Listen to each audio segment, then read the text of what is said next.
Hello and welcome to another edition of Cranky Gun Reviews and yet another episode of Rifle and Pistol Pairings. The rifle and pistol that I have paired up today is my Ruger 1022 with the M1 carbine setup and the Ruger standard pistol. Now, this is going to be a little bit of a shorter video. I've done quite a few 1022 videos with other Ruger pistols, but this one is kind of I want to feel like I was in World War II using an M1 carbine and took home a Japanese Nambu pistol combination. So in this particular setup, another great range setup to go out to the range and plink. And honestly, out of all my Ruger 22 semi-auto pistols, the Ruger Standard is my absolute favorite. And as far as the 1022 goes, it's mostly an off-the-shelf 1022 M1 carbine.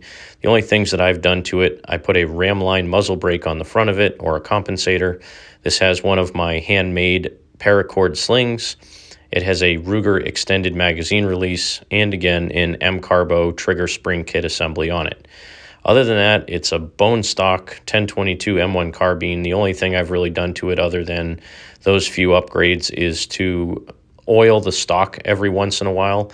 So I like the way that this stock looks. It's a rather inexpensive piece of wood, but I want to keep it a nice dark look that looks like it was actually used.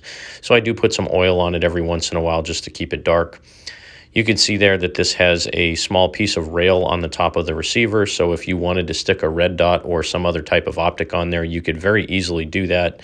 And the beauty of this setup is the reliability of the 1022. You can use your standard 10-round magazines, you can use 15-round or 25-round magazines, and it works very well with any of those. There's no fluff to this thing. It's just a great shooting, reliable rifle. And as far as the pistol goes, as I said, that standard is my favorite 22 long rifle Ruger pistol. It shoots great, it points great, it reminds me of a Nambu or an old 9mm Luger pistol. It points very naturally, the sights are great, and it's very reliable as well. That's actually the precursor to the Mark I, so it's not the target model, it's just a Ruger standard.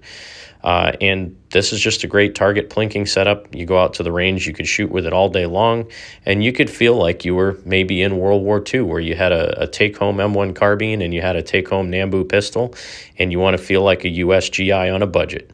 So thanks again for watching another edition of Cranky Gun Reviews. God bless America. Support your 2A rights. Get out there and shoot. And you remember, if someone tells you to give up some of your freedom for the greater good, remind them that freedom is the greater good.